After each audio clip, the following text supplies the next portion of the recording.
Quand j'ai vu mes résultats sanguins, le médecin m'a dit que mon taux de créatinine était trop élevé et que si ça continue d'augmenter, ça peut devenir très grave. Et malheureusement, il n'y avait pas vraiment de solution pour traiter ça, pas de traitement, juste surveiller l'évolution. Mais moi, je n'avais pas envie de rester là sans rien faire. Donc, j'ai testé un truc. Pas de traitement, pas de cure. Juste 30 minutes de respiration en mode méditatif tous les jours. Et ça pendant 4 mois. Et ce qui s'est passé ensuite, je m'y attendais pas du tout. On est en décembre 2023 et comme tous les 2 ans, je décide de faire mon bilan de santé complet. Et cette fois-ci, j'embarque ma petite sœur avec moi. On part tôt le matin sur Paris, on fait tous les tests, puis on attend les premiers résultats avec le médecin. Mon tour arrive, je croise ma petite sœur dans le couloir. Elle me dit que tout va bien pour elle. Je rentre dans le bureau. Le médecin me dit que tout est bon, sauf mon taux de créatinine qui est au-dessus de la moyenne. Elle me conseille de prendre rendez-vous avec mon médecin, ce que je fais une semaine plus tard. Puis une fois que je vois mon médecin traitant, elle me rédige une lettre pour aller voir un néphrologue. Par chance, je trouve un rendez-vous rapidement grâce à un désistement. Le jour du rendez-vous, je me rends dans une sorte de petit centre médical. Je traverse le couloir, je passe devant une baie vitrée et sur le moment, je n'y prête pas attention.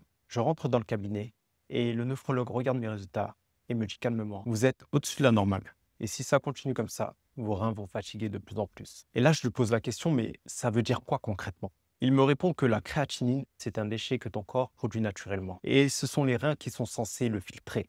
Et quand ce taux monte, c'est que tes reins commencent à ne plus suivre. Et ça peut entraîner de la fatigue, des douleurs, des problèmes cardiaques. Et pour les cas les plus avancés, la dialyse. Et là, petit à petit, quand il me dit ça, je commence à réaliser l'ampleur que ça pourrait avoir. Puis le néphrologue me prescrit une échographie des reins, un bilan sanguin plus complet et me demande de retrouver tous mes anciens bilans pour analyser l'évolution. Puis il me donne un rendez-vous dans 4 mois. Je sors du cabinet et c'est là que je les vois. Pourtant, je suis passé devant à l'allée, mais j'avais pas fait attention. C'était un long couloir vitré et derrière cette vitre, des patients en dialyse. Certains avec le teint très pâle et d'autres à moitié endormis, les bras reliés à des tuyaux. Et là, rien que de t'en parler, ça me donne des frissons parce que je suis en train de revisualiser cette scène et c'était vraiment triste de voir ça. Et c'est vraiment à ce moment-là que j'ai pris une claque parce que là, je savais maintenant ce que j'étais en train de regarder. Je savais ce que ça voulait dire d'être allongé et d'attendre qu'une machine filtre ton sang parce que tes reins ne sont plus capables de le faire. Et ça, environ 3 fois par semaine, entre 3 à 5 heures de temps à chaque fois. Et là, je venais juste de comprendre que si je ne faisais rien, c'est vers ça que je me dirige. Je rentre chez moi et je commence à fouiller partout. Et là, je trouve un premier bilan 2018, 13,2. Un autre 2020, 13,6. Et le plus récent, décembre 2023, tous au-dessus de la normale. Et surtout, ça ne fait qu'augmenter. Et là, je me pose une vraie question. Pourquoi personne ne m'a rien dit? Tous les 2 ans, je fais mes bilans et pourtant, aucun médecin m'a alerté. Jusqu'à que je me souvienne qu'en 2018, un médecin avait analysé mon bilan et m'avait signalé que mes reins étaient un peu fatigués. Puis il m'avait juste conseillé de boire beaucoup d'eau, chose que je faisais déjà. Et puis on avait laissé couler. Lui n'a pas insisté et moi non plus. Donc au final, avec le recul, je pouvais m'en vouloir qu'à moi-même. Mais du coup, j'ai quand même voulu chercher des solutions. Je tape sur Google, je cherche sur les forums, sur les sites médicaux et je tombe sur les mêmes conseils partout. Boire de l'eau, éviter les protéines en poudre, faire du sport et manger sainement. Le problème, c'est que je faisais déjà tout ça. Je buvais déjà 2 litres par jour, je faisais au moins 4 séances de sport et mon alimentation était déjà clean. Et en plus, j'avais arrêté les protéines en poudre depuis au moins 10 ans. Donc à ce moment-là, je me suis retrouvé face à une impasse. Je ne pouvais rien faire de plus. Et c'est là que j'ai repensé à ce livre.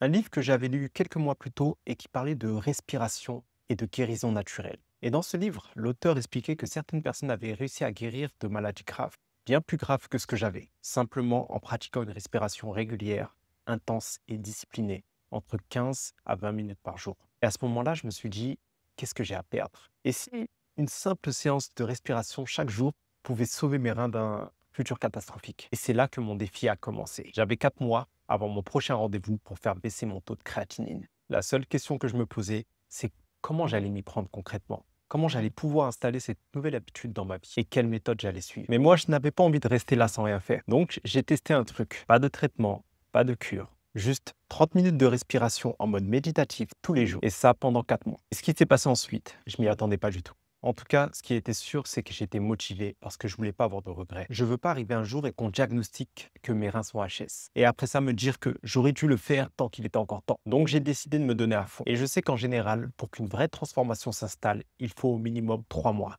Et là, j'en avais 4.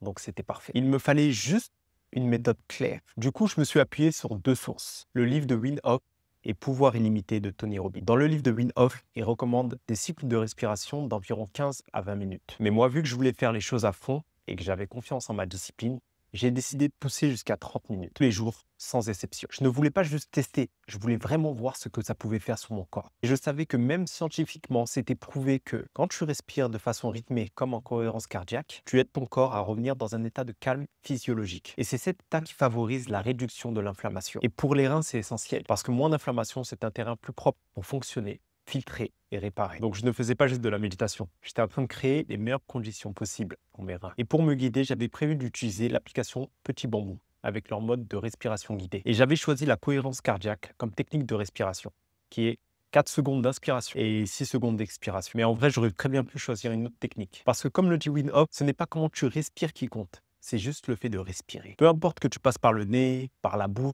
peu importe le rythme, l'important c'est d'enchaîner les cycles, de respirer. La dernière chose que j'avais prévu d'ajouter à tout ça, c'était la visualisation. Oui, c'est vrai que ça faisait beaucoup pour une première expérience, mais j'ai pris conscience de ça dans les premières séances. Donc, mon intention durant mes méditations était de me visualiser comme si j'étais à l'intérieur de mon corps. Mon but était de visualiser mes reins en train de filtrer correctement et de sentir mes cellules en train de se régénérer une par une. Je me suis dit que si je faisais ça avec assez de précision et d'émotion, mon corps allait forcément réagir comme si c'était vrai. Parce que j'avais lu que quand une visualisation est suffisamment précise et chargée émotionnellement, le corps ne fait pas la différence entre ce qui est réel et ce qui est imaginé. Et c'est vrai, c'est comme dans les rêves. Ton cœur bat vite, tu transpires, tu sursautes, comme si tu étais réellement en action. Donc je me suis dit, si je visualise bien, peut-être que mon corps va agir en fonction. Et à la fin de chaque séance, j'avais aussi prévu de suivre la recommandation de Wim Hof, qui est de faire une dernière grande inspiration puis de bloquer ma respiration le plus longtemps possible. Pour être franc avec toi, je ne savais pas pourquoi ça marchait. Mais ça faisait partie de la méthode, donc je l'ai juste appliqué bêtement. Donc à ce moment-là, j'avais tout. J'avais le timing, j'avais la méthode, j'avais la fréquence, j'avais la visualisation, j'avais même l'outil pour suivre le rythme de respiration. Il ne me restait plus qu'à passer à l'action. Et là vient le premier jour. Je m'installe, je lance l'appli, le petit son démarre. J'inspire pendant 4 secondes, j'expire pendant 6 secondes. Au bout de 5 minutes, je regarde l'écran et je vois qu'il reste 25 minutes. Puis ma gorge commence à piquer, mon dos se tend, mes pensées partent dans tous les sens, mais ça va, je tiens le rythme. J'essaye de visualiser mes reins, mes cellules, mais c'est dur. C'est vraiment très dur. Vu que je dois respirer en rythme et en même temps maintenir les images dans ma tête, et mon cerveau fait des allers-retours en boucle. C'est un effort de concentration que j'avais clairement sous-estimé. Et en plus de ça, au bout de 20 minutes, je commence à sortir une crampe dans la nuque. Je me redresse et j'ai qu'une envie, c'est de bouger, d'arrêter la séance et de vaquer à mes occupations. Mais bon, je reste coûte que coûte parce que je m'étais engagé et je voulais vraiment voir ce que ça allait donner au bout de ces 4 mois. Et puis, à la fin de cette première séance, il se passe un truc. Je fais une dernière rétention, je bloque, puis au bout d'1 minute 40, j'expire. Et là, le silence. Un calme profond. Mon corps devient léger comme une plume. Je suis là, suspendu. Mon esprit est vide. Mon corps est au ralenti. C'est comme si j'étais sur un nuage. Un vrai moment de flottement. Et là, je me dis que c'est peut-être ça que les gens recherchent dans la drogue. Sauf que moi, je viens de l'atteindre naturellement. Je m'y attendais pas du tout. Et surtout pas dès la première séance. Et c'est cette petite gratification qui m'a donné encore plus envie de continuer. Même si je te cache pas que les jours suivants ont été aussi durs et que mes visualisations étaient toujours encore floues, j'avais eu un aperçu de ce qui m'attendait. Et je savais maintenant que ça valait le coup de continuer. Et puis petit à petit, le temps a filé. Et un matin, je me suis rendu compte que j'étais déjà à 1 semaine de mon rendez-vous avec le nephrologue. Alors j'ai pris mes affaires et je suis descendu faire mon bilan sanguin. Et c'est là que tout s'est joué. Sincèrement, je savais pas si mon taux avait vraiment diminué ou pas. Mais ce sur quoi j'étais sûr, c'est que pendant toute cette période, je m'étais réellement engagé dans le processus. J'avais respiré, médité. Et au début, j'avais même visualisé tous les jours. J'avais mis vraiment toute mon énergie à bien faire les choses, tout en essayant de quand même lâcher prise sur les résultats. Et c'était pas évident, surtout au début, parce que au fond de moi, j'espérais quand même que ça fonctionne. Mais je voulais vraiment pas me concentrer uniquement sur les résultats, parce que je n'avais pas envie d'être déçu. Donc j'ai vraiment fait tout mon possible pour lâcher prise. Et avec le temps, je me suis vraiment laissé porter par l'expérience. Petit à petit, les séances sont devenues une habitude vraiment bien ancrée. Je rentrais de plus en plus dans un état méditatif profond, comme si à chaque respiration, je descendais un escalier et que je plongeais un peu plus à l'intérieur de moi-même. C'était beaucoup plus intense que tout ce que j'avais déjà connu. La seule chose qui était moins intense, c'était ce petit sentiment de flottement que je ressentais juste après le moment où je retenais ma respiration. Cet effet-là a disparu au bout de quelques jours. Je pense que c'est sûrement dû au fait que mon corps a commencé à s'habituer. Et ça ne m'a pas dérangé parce que ce que j'avais gagné était beaucoup plus puissant. C'était un état de paix intérieure, un calme profond, d'alignement avec moi-même.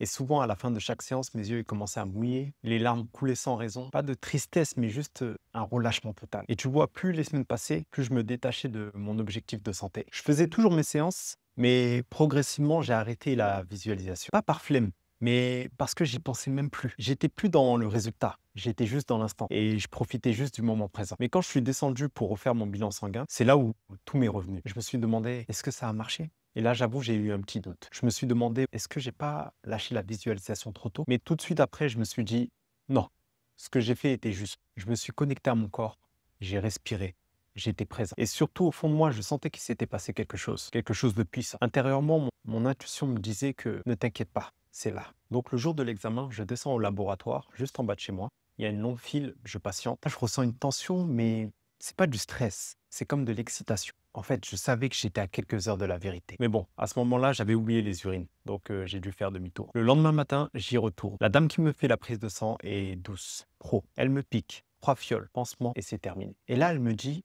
vous aurez sûrement les résultats aujourd'hui. Aujourd'hui, ça veut dire qu'aujourd'hui, je vais enfin savoir si mon expérience a fonctionné ou pas. Waouh. Et à partir de là, toute la journée, je suis resté sur ma boîte email à rafraîchir. Encore et encore. Et vers 17h35, notification. Je clique, je me connecte à mon espace et je scrolle tout doucement. Et là, je tombe sur un document. Je clique, je regarde, je tourne la page, je cherche mon taux de créatinine et là, je le vois. Mais je vois d'abord mon ancien résultat qui était de 13,9. Je respire un bon coup et là, je me dis, OK, on va voir le nouveau résultat.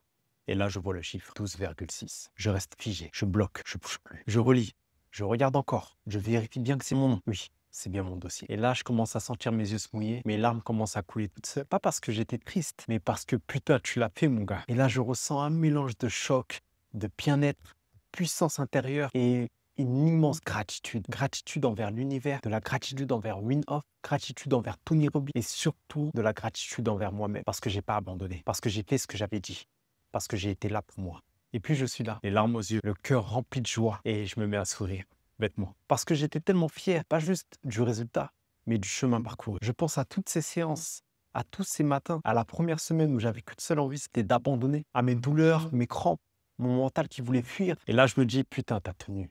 Et ton corps a écouté. Parce que la seule variable que j'avais changée durant ces 4 mois, c'était cette pratique, ces 30 minutes par jour. Tout le reste, mon alimentation, mon sport, mon hygiène de vie, n'avait pas bougé. Puis ce jour-là, j'ai compris un truc profond. J'ai pas eu besoin de médicaments parce que j'ai utilisé ce que j'avais déjà en moi. Puis, une semaine après avoir obtenu les résultats, je retourne au centre pour mon rendez-vous avec le nephrologue. Et je repasse devant ce couloir, devant ces patients en dialyse, branchés, fatigués, et je pense à eux.